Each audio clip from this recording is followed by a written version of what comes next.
दोस्तों, आपका अपना परिवार एग्रीकल्चर वाला चैनल में हार्दिक स्वागत है, अभिनंदन है। मैं आपका दोस्त संदेश यादव। तो आज हम लोग 11th एग्रोनॉमी की महा मैराथन क्लास में ज्वाइन होंगे और यहाँ से आपने सभी क्वेश्चन को बहुत अच्छे तरीके से हम लोग सॉल्व करेंगे। यहाँ से आपके मल्टीपल चॉइस के और निश्चित क्वेश्चन और अति लघु क्वेश्चन कवर हो जाएंगे। तो आप लोग क्लास को जल्दी से जल्दी अपने दोस्तों के पास शेयर करिए। यहाँ पे क्वेश्चन नंबर पे ना जाइए, क्वेश्चन नंबर हमने पीडीएफ से उठाए हैं क्रॉप करके, तो वहाँ पे क्वेश्चन नंबर से नहीं। तो क्वेश्चन आता है किसान खाद कौन सी, किसान खाद में नाइट्रोजन की प्रतिशत मात्रा। तो किसान खाद में नाइट्रोजन की प्रतिशत मात्रा कितनी होती है? 25% होती है। अगला क्वेश्चन है एसएसपी सिंगल सुपर फास्फेट, इसे क्या कहते हैं हम लोग? एसएसपी कहते हैं। एसएसपी मतलब सिंगल सुपर फास्फेट में फास्फोरस की मात्रा कितने परसेंट होती है?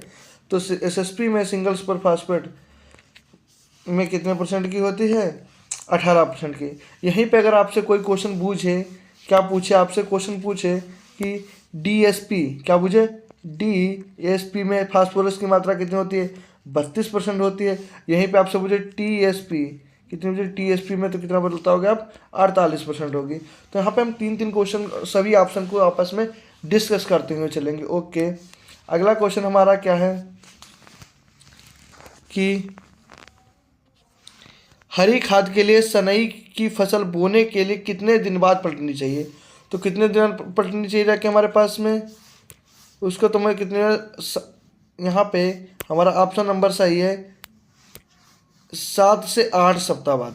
तो 7 से 8 सप्ताह अगर ना दिया है तो आप क्या लगाओगे? 1.5 महीने से 2 महीने बाद। कितने बाद? 2 मंथ बाद, 1.5 से 2 महीने के बाद। ओके, अगला क्वेश्चन हमारा क्या है? निम्नलिखित में कौन सा पोषक तत्व नहीं है? भाई पोषक तत्व नहीं है तो पोषक तत्व तुम्हारा कौन सा नहीं? गंधक नहीं। कौन सा गंधक नहीं? बाकी सब क्या? नाइट्रोजन फास्फोरस और पोटास हमारे क्या पोषक तत्व है। यहीं पे क्वेश्चन है प्राथमिक पोषक तत्व कौन से होते हैं? प्राथमिक, तो प्राथमिक हमारे पोषक तत्व कौन से होते हैं? NPK होते हैं। और यहाँ पे आ जाए द्वितीयक पोषक तत्व कौन से? द्वितीयक, तो क्या बताओगे? कैल्शियम, मैग्नीशियम, सल्फर होता है। कैल्शियम, मैग्नीशियम, सल्फर होते हैं। तो भी एक तरीके के बहुत सारे क्वेश्चन आपस में डिस्कस कर देंगे। ओके, अगला है कि वायुमंडल में कार्बन डाइऑक्साइड कितने परसेंट पाई जाती है? तो वायुमंडल में कार्बन डाइऑक्साइड मतलब CO2, कार्बन डाइऑक्साइड को क्या कहते हैं? CO2 कितने परसेंट पाई जाती है? और यहीं पे हम क्वेश्चन क्या देते हैं कि वायुमंडल में नाइट्रोजन कितने परसेंट पाई जाती है? तो आप कितना? 78 से 79% तक होती है। कितनी होती है? 78 से 79% होती है। तो एक तरीके के हम सभी क्वेश्चन डिस्कस करते रहेंगे। अगला क्वेश्चन, निम्न में से कौन सा द्वितीयक पोषक तत्व नहीं? अभी आपने आपको बताया क्या द्वितीयक पोषक तत्व होते हैं? कैल्शियम होता है, मैग्नीशियम होता है और सल्फर होता है। कैल्शियम है, मैग्नीशियम है और गंधक को ही क्या कहते हैं? सल्फर। तो कौन नहीं है? मैग्नीज नहीं है। मैग्नीज नहीं है। तो आप समझ गए, आपको क्वेश्चन किसी भी तरीके से पूछा जा सकता है। तुम्हारा द्वितीयक पोषक तत्व कौन नहीं है? मैग्नीज नहीं है। ओके, अगला क्वेश्चन हमारा है निम्नलिखित में कौन सा पोषक तत्व नहीं है? अब फिर से आ गया, अभी हमने क्या बताया? नाइट्रोजन, फास्फोरस, पोटास क्या हमारे पोषक तत्व हैं? कौन सा हमारा पोषक तत्व नहीं है? तो हमारा पोषक तत्व कौन सा नहीं है? अभी आपको बता रहे कौन सा नहीं? बोरान नहीं है। कौन सा? बोरान नहीं है। ओके, अगला, निम्न में से कौन सा द्वितीयक पोषक तत्व है? तो कैल्शियम होता, मैग्नीशियम होता, तो इसमें कौन सा ऑप्शन है? मैग्नीशियम है। मैग्नीशियम है। कौन सा द्वितीयक पोषक तत्व है? मैग्नीशियम। ओके, अगला क्वेश्चन डिस्कस करेंगे, सामान्य मृदा में नत्रजन कितने प्रतिशत होता है? तो सामान्य मृदा में नत्रजन कितने प्रतिशत होता है? 0.5%। 0.5% होता है। अगला है सरसों की प्रति हेक्टेयर बीज दर कितनी होती है? तो सरसों की प्रति हेक्टेयर बीज दर 5 किलोग्राम 5 किलोग्राम होती है। कितनी होती है सरसों की बीज दर? 5 किलोग्राम होती है। किरण किस फसल की प्रजाति है? तो किरण सरसों की फसल है। कौन से? सरसों की फसल है।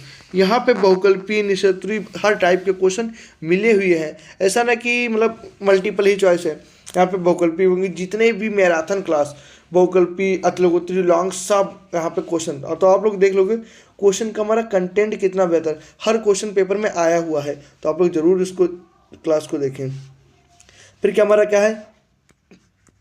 पीली सरसों की प्रति हेक्टेयर बीज दर, तो पीली सरसों की प्रति हेक्टेयर बीज दर कितनी थी? 12 से 14 कुंटल प्रति हेक्टेयर, 12 से 14। राही और लाटा की प्रति हेक्टेयर उपज कितनी होती है? औसत उपज कितनी होती है? औसत उपज 15 से 20 कुंटल प्रति हेक्टेयर, कितनी होती है? 15 से 20 कुंटल। अगला क्वेश्चन, सरसों में माहू कीट की रोकथाम की विधि लिखिए। तो 1 लीटर मेटासिस्टा किसका? 1 लीटर मेटासिस्टास का 1000 लीटर पानी में घोल कर प्रति हेक्टेयर की दर से छिड़काव करें। यहीं पर सरसों का वैज्ञानिक नाम क्या होता है? ब्रेसिका स्पेसीज होता है। क्या होता है हमारा? ब्रेसिका स्पेसीज होता है, ब्रेसिका स्पेसीज होता है। तो आपको साथ साथ में वर्टिकल नेम आपको सब पता होने चाहिए, तभी हम लोग क्या आगे क्वेश्चन। अगला क्वेश्चन क्या है? सरसों की 2 उन्नतशील प्रजातियां लिखी। सरसों की उन्नतशील प्रजाति, आप देख रहे 2008, 9, 12 में इतने पढ़ा। तो क्या वरदान, वरदान कौन देता है? सरसों देती है। और करिश्मा, वरदान और करिश्मा क्या? सरसों। सरसों में सिंचाई करने का समय बताइए। तो सरसों में फूल निकलने की अवस्था में सिंचाई करना। कौन सी? सरसों की फूल निकलने की अवस्था में सिंचाई करना चाहिए रखे। अगला क्वेश्चन है, सरसों के चेपा कीट के नियंत्रण का उपाय लिखिए। तो चेपा के नियंत्रण के लिए फसल के 1 लीटर मेटासिस्टास का 1000 लीटर पानी के घोल से छिड़काव करना चाहिए। अगला क्वेश्चन है, सरसों के खरपतवार नियंत्रण के लिए कवकनाशी का नाम लिखिए। तो कवकनाशी कौन सा होता है? हमारा आइसोप्रोटान होता है। कौन सा होता है हमारा? आइसोप्रोटान का 1 किलोग्राम से 1000 लीटर पानी में छिड़काव करना चाहिए। अगला क्वेश्चन तो कितना इंपॉर्टेंट है, अभी रिपीट हो चुका था वोकल्पी में, वही क्वेश्चन निश्चित उत्तरी में आया हुआ है। क्या? सनई हरी खाद की फसल को कितने दिन बाद? क्वेश्चन आएगा, हरी खाद की सर्वोत्तम फसल कौन थे? सनई और ढेंचा होते। कितने दिन? 7 से 8 सप्ताह बाद पलटना चाहिए। अभी हमने डिस्कस कर लिया क्या? वायुमंडल में नाइट्रोजन कितने प्रतिशत होने चाहिए? तो वायुमंडल में नाइट्रोजन 78 से 79%, ऑक्सीजन 20.8% और कार्बन डाइऑक्साइड 0.3% होती है। ओके। अगला क्वेश्चन, किस तत्व की कमी से पौधे की बोने तथा निचली पत्तियां पीली पड़ जाती? तो नाइट्रोजन की कमी से पौधे की निचली पत्तियां पीली पड़ जाती है। किसकी कमी से? नाइट्रोजन की कमी से होता है। अगला क्वेश्चन है, कौन सा पोषक तत्व फसलों उत्पादन में उपयोगी होता है? तो Fe, मैग्नीज होता है, कापर होता है, मोलिब्डेनम होता है, बोरान होता है, जिंक होता है, क्लोरीन होता है, निकिल होता है। ओके। पौधों के लिए आवश्यक 2 द्वितीयक पोषक तत्व के नाम लिखिए। तो कैल्शियम होता है, मैग्नीशियम होता है और सल्फर होता है। और कौन सा होता है? सल्फर होता है। और प्राथमिक अभी हमने आप लोगों को कौन से बताए थे? प्राथमिक कौन से होते हैं हमारे? प्राथमिक में हमारे होते हैं क्या? Nitrogen, phosphorus, NPK, nitrogen, phosphorus, potash होते हैं। नाइट्रोजन, फास्फोरस, पोटास होते हैं। और इसके बाद हमारा अगला क्वेश्चन है, पौधों के लिए आवश्यक सूक्ष्म पोषक तत्वों के नाम लिखिए।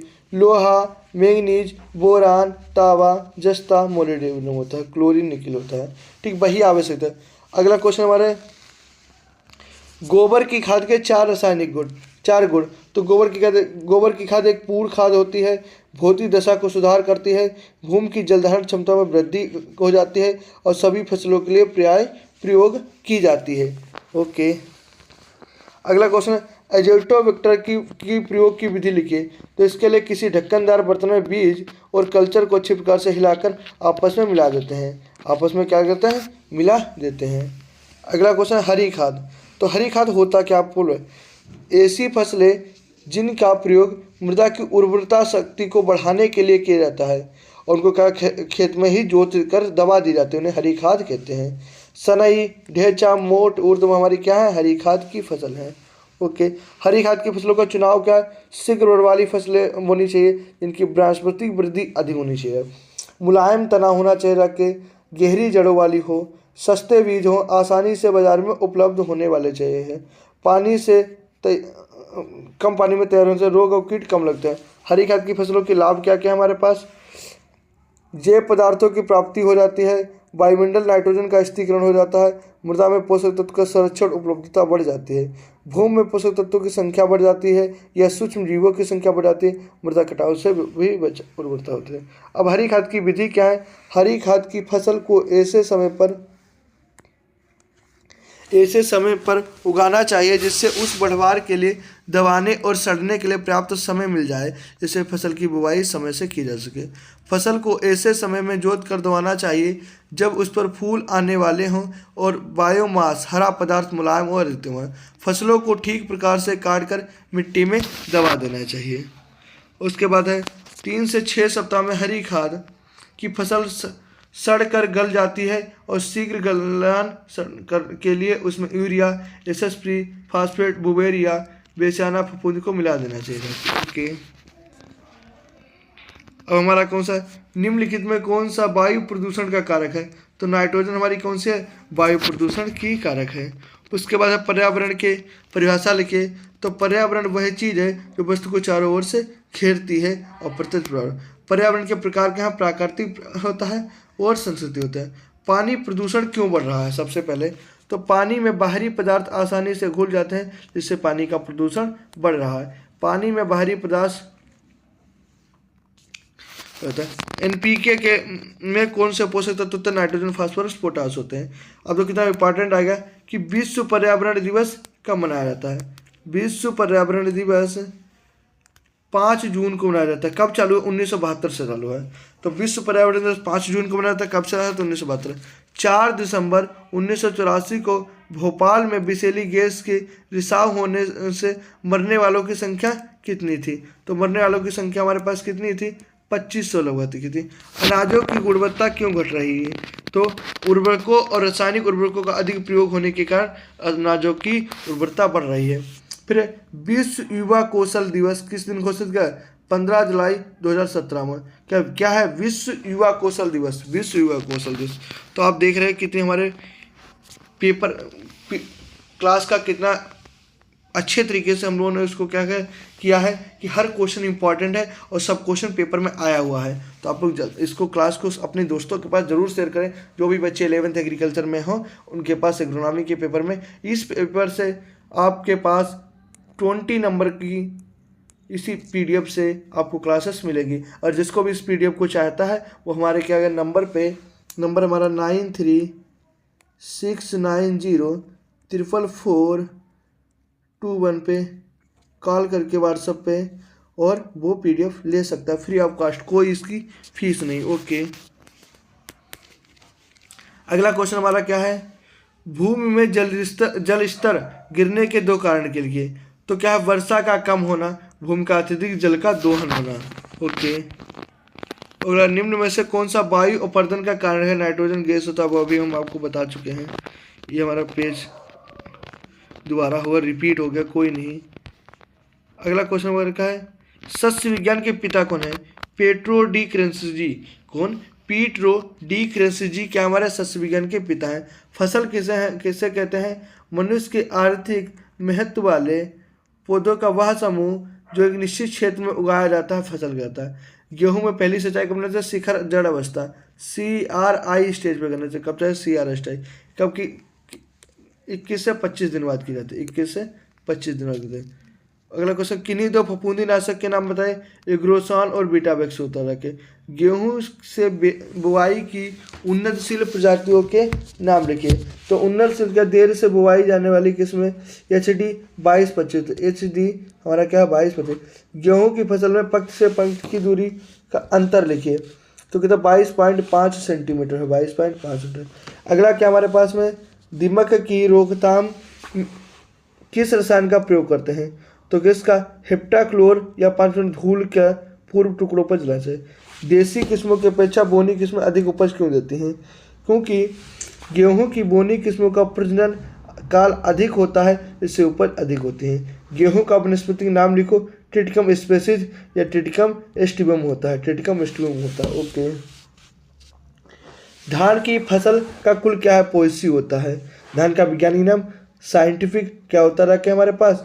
बोरोजा सटाइव होता है। धान की प्रजाति क्या? पूसा, बासमती, कस्तूरी होती है। धान में तनादेविक परजीवी का नाम लिखिए। ट्राइकोग्रामाचिलोसिस। खीरा रोग किस फसल में लगता है? तो कितना इंपॉर्टेंट है? धान की फसल में लगता है। तो किसके तत्व की कमी से? जिंक की। भारत की मुख्य खाद्यान्न फसल कौन सी है? तो धान है। कौन सी? धान की है। उसके बाद चट्टानों के टूटने फूटने को क्या कहते हैं? तो चट्टानों के टूटने फूटने को अपक्षय कहते हैं। क्या? चट्टान का आपस में टूट फूट जाना। आग्नेय चट्टान का एक उदाहरण क्या है? ग्रेनाइट होता है। क्ले खनिज में सबसे अधिक महत्वपूर्ण कौन सा है? मोंट मोरिलोनाइट होता है। निच्छालन शस्त्र का नाम लिखिए। ए शस्त्र होता है। निच्छालन शस्त्र कौन सा? ए शस्त्र। अच्छा, आपको एक चीज़ हम समझाएंगे, मृदा प्रोफाइल होती क्या है। ये हमारी कोई क्या है, मृदा प्रोफाइल है। तो इसमें कितने संस्तर होते हैं, 3 संस्तर होते हैं मान लो। तो सबसे ए बी संस्तर को हम लोग क्या कहते हैं, ए और बी संस्तर को हम लोग सोलम कहते हैं। क्या कहते हैं, सोलम कहते हैं। यहाँ से क्वेश्चन आता है, यहाँ पे आप समझने की कोशिश करना। ए बी संस्तर को हम लोग क्या कहते हैं, सोलम कहते हैं, सोलम। और क्वेश्चन आएगा ए बी और सी, ये हमारा ए संस्तर है, ये बी संस्तर। ये भी तीनों संस्तर को क्या कहते हैं हम लोग, रिगोलित कहते हैं। क्या कहते हैं, रिगोलित कहते हैं। यहाँ से क्वेश्चन हमारे बहुत आते हैं। तो ए बी संस्तर को हम लोग सोलम कहते हैं और ए बी सी संस्तर को हम लोग क्या कहते हैं, रिगोलित कहते हैं। ओके, आगे, भूमि की पृथ्वी की ऊपरी सतह जिसमें फसलें उगाई जाती हैं मृदा कहलाती है। क्या कहलाती है, मृदा कहलाती है। उसके बाद कृषि योग्य भूमि जब कृषि करने के लिए उपयोग में न लाई जा सके तो उसे क्या कहते हैं, आकर्षित भूमि कहते हैं। मृदा के किस संस्तर में निस्यंदन क्रिया सबसे अधिक होती है, तो ए संस्तर में। कौन से, ए संस्तर होती है। उसकी मृदा की परिभाषा लिखिए। तो जोबे मार्बर्ट के अनुसार मृदा एक प्राकृतिक खंड है जो प्राकृतिक पदार्थों को प्राकृतिक बलों के प्रभाव से विकसित होता है। मृदा अवयवों के नाम लिखिए। तो मृदा अवयव हम आपको डायग्राम बना के समझा रहे हैं। हमारे पास क्या है, एक कोई ये पदार्थ हो गया इसमें, तो इसमें जो होता है मृदा में खनिज पदार्थ, ये क्या होगा हमारा, खनिज का हो गया रखे। 45% हमारे खनिज होना चाहिए रखे, 5% हमारे क्या रखे, और 25% हमारा क्या होना चाहिए रखे, 25% हमारा जल होता है और 25% हमारी क्या होती है, वायु होती है, और 5% हमारे क्या है कि अलग पदार्थ हो जाते हैं। ओके, तो जल कितना होगा, 25% हो गया हमारे पास में, वायु 25%, खनिज पदार्थ 45% और जैव पदार्थ 50%। 50% मतलब 5% होता है। ओके, मौलिक रचना के आधार पर कितने आधारों पर बांटा गया है, तो 3। अग्नेय चट्टानों को प्राथमिक चट्टान कहते हैं, अपसादी चट्टान और केंद्रित चट्टान होते हैं। अपक्षय क्या है, हमने अभी आपको बताया। अपक्षय एक यांत्रिक कार्बनिक अपघटन की वह क्रिया जो चट्टानों के भौतिक पदार्थों से समाप्त होती है। उसके बाद धान के लिए बोई गई हरी खाद की फसल की पलटाई धान की रुपाई के कितने पूर्व करनी चाहिए, तो 6 से 7 दिन पूर्व करनी चाहिए। संकर धान की बीज दर कितनी होती है, संकर धान की 15 किलोग्राम। कितनी होती है, 15 किलोग्राम। इधर राइट आंसर है। खेरा बीमारी किस फसल में लगती है, खेरा बीमारी हमारी किस में लगती है, धान में लगती है। और खेरा बीमारी में किस फसल में लगती है, धान में लगती है। यहाँ ऑप्शन क्या गलत लग दिया, कहाँ लगेगा ऑप्शन, धान। यहाँ पे ऑप्शन गलत दे रखे हैं। किस में लगती है, धान में लगती है। सामान्य विधि द्वारा रुपाई के लिए धान की पौध उत्पन्न की उम्र कितनी होती है, 21 से 25 दिन होती है। धान में चावल की प्रतिशत मात्रा कितनी होती है, तो 66%। कितनी होती है, 66%। ड्विपोक विधि किससे संबंधित है, तो ड्विपोक विधि धान से संबंधित है। ओके, अगला हमारा है, धान में खरपतवार नियंत्रण हेतु मचेटी का रुपाई के कितने दर्ज करना चाहिए, रखे 3 से 4 दिन। धान की अधिक उपज देने वाली किस्मों की उर्वरता संस्था कितनी होती है, तो कितनी होती है, अधिक उपज देने वाली 120-60-60, 120-60-60 होता है, 120-60-60 होता है। उसके बाद अगला क्वेश्चन हमारी, मृदा संरचना को प्रभावित करने वाले कारक जलवायु, जैव पदार्थ, मृदा होता है रखे, चूना हो गया रखे, कौन सा, मृदा जीव। ऊसर भूमि के सुधार के लिए जिप्सम का प्रयोग, पायराइड का प्रयोग, जिप्सम का प्रयोग, पायराइड का प्रयोग होता है। ऊसर भूमि बनने के कारण क्या है, शुष्क जलवायु तथा कम वर्षा होना रखे, त्रुटिपूर्ण जल निकास होना, लवणयुक्त पानी द्वारा सिंचाई करना होता रखे हैं। क्षारीय उर्वरकों की अधिक मात्रा प्रयोग करने से होता है उच्च भूमि जल स्तर का ऊंचा होना, एक ही गहराई पर लगातार जुताई करना, क्षारीय चट्टानों से बनी मृदा क्षारीय होना रखे। ओके,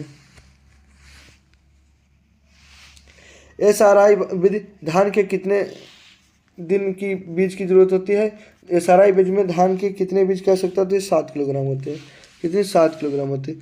देसी धान के लिए उपयुक्त तापमान कितना होता है, 24 से 36।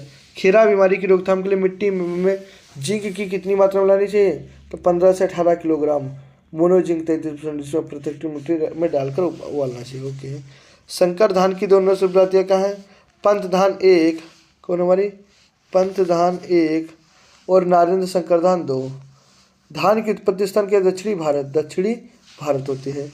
एजोला किस फसल के में प्रयोग किया जाता है? एजोला एनोविना धान की खेत में प्रयोग होता है। धान में खीरा रोग का कारण क्या है? जिंक की कमी से होता है।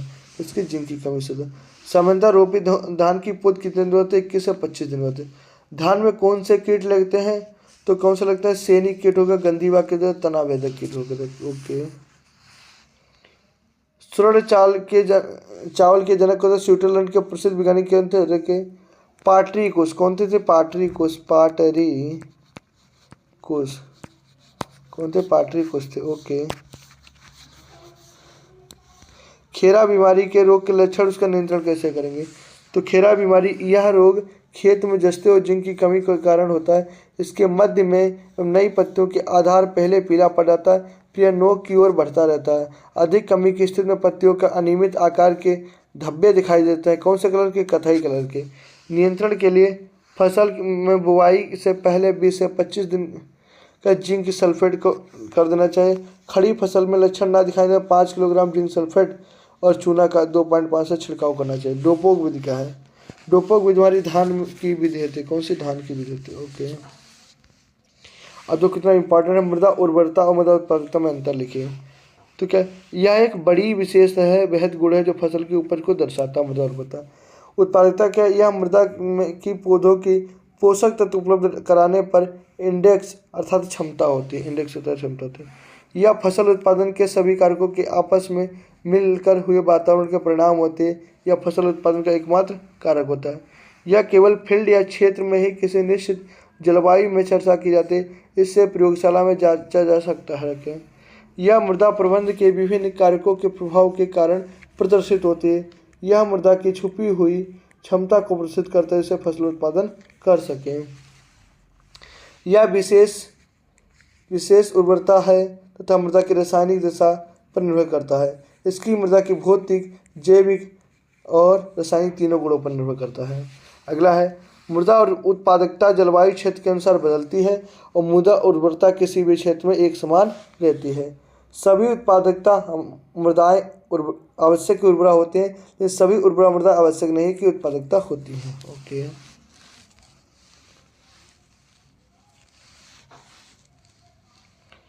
अब हमारा अगला क्वेश्चन है, निम्नलिखित में किसके द्वारा नाइट्रोजन स्थिर किया जाता है? तो बरसीम के द्वारा। किस फसल में एजोक्टोबैक्टर का प्रयोग एक जैव होता है? तो हमारा किसमें? मक्का में। मक्का हमारी क्यों है? दलहनी फसल है। बाकी सब क्या दलहनी है इसमें। कार्बनिक उर्वरक का किसके लिए? यूरिया में। कार्बनिक उर्वरक का किसके लिए होता है? यूरिया में होता है। यूरिया में। ओके। अगला क्वेश्चन है, धान की पौध उत्पादन के लिए पौध उगाने के लिए डोपोक विधि किस फसल से संबंधित? धान उत्पादक प्रमुख देशों का चीन, भारत, बांग्लादेश, मलेशिया, वियतनाम होता है। चीन फर्स्ट स्थान पर है, भारत दूसरे स्थान पर है। धान गेहूं उड़द कितने वर्ष की फसल चक्र है? तो धान गेहूं उड़द 1 वर्ष की फसल चक्र है। SRI क्या है? धान की पौध उत्पादन विधि। इसका पूरा नाम सिस्टम राइस इंटेंसिफिकेशन होता है। सिस्टम राइस इंटेंसिफिकेशन होता है। इससे क्या होता है? फसलों को, किसानों को अधिक उत्पादन प्राप्त होता है।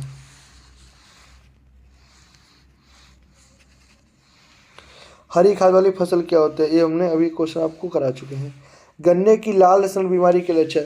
तो गन्ने की यह भयंकर बीमारी होती है जो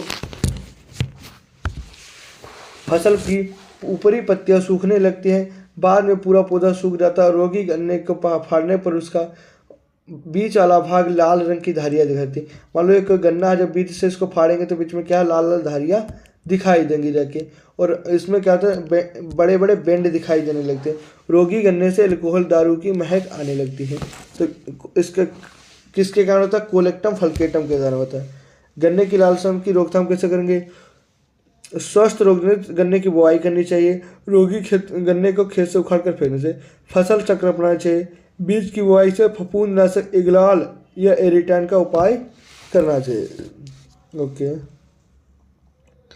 पछेती गेहूं में बोने से अपेक्षा कितना नाइट्रोजन अधिक होता है? 80% होता है। बोनी किस्म की उन्नतशील प्रजातियां क्या होता है? 120 ग्राम होती है। कितने? 120 ग्राम। रोगिंग क्या होता है? अवांछित पौधों को निकालकर फेंकना रोगिंग कहलाता है। क्या कहलाता है? विभिन्न प्रकार के पौधों को निकालना रोगिंग कहलाता है। तो इसके बाद देर से बोई की फसल के भीतर कितनी? 125 किलोग्राम होती है गेहूँ की। गेहूँ में कंपाइन काटने का छूने तने का क्या करना चाहिए? रखे तो ज़मीन में पलट देना चाहिए, ज़मीन में पलट देना चाहिए रखिए। ओके। बीजों के भंडारण के समय बीजों के में जिंक प्रतिशत नमी कितने से 9 से 10% से। फ्लेरिस माइनर्स किसका होता है? फ्लेरिस माइनर्स होता है गेहूं का मामा, तो गेहूं की फसल का खरपतवार है। 2,4-D एक क्या खरपतवार नाशक है? 2,4-D हमारा क्या है? एक खरपतवार नाशक है।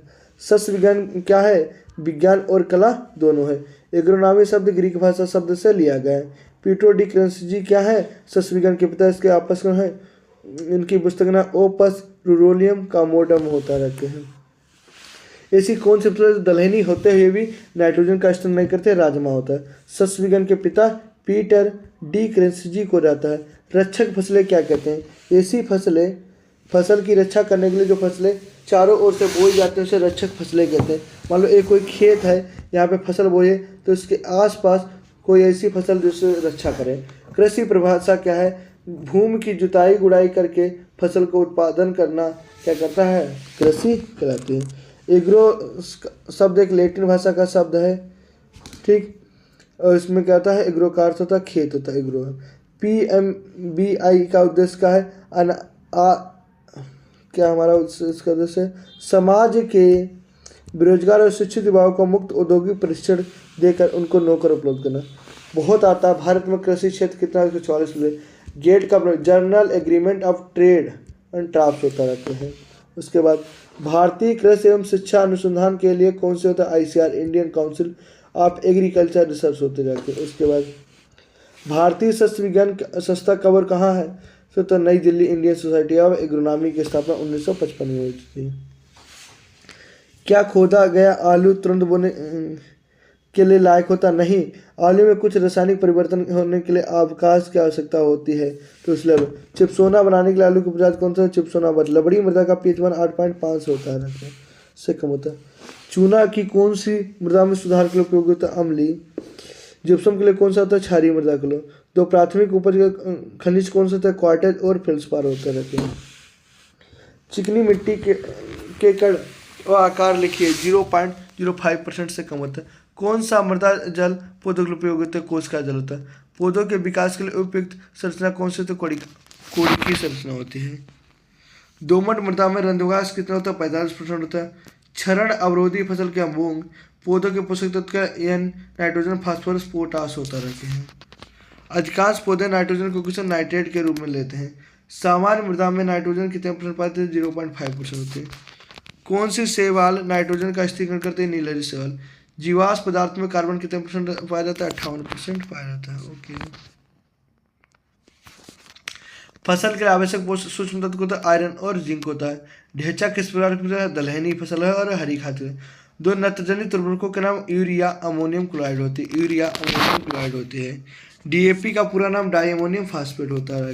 उसके बाद जिंक सल्फेट की प्रयोग किसके लिए करता है? छिड़कवा बीज से होता है।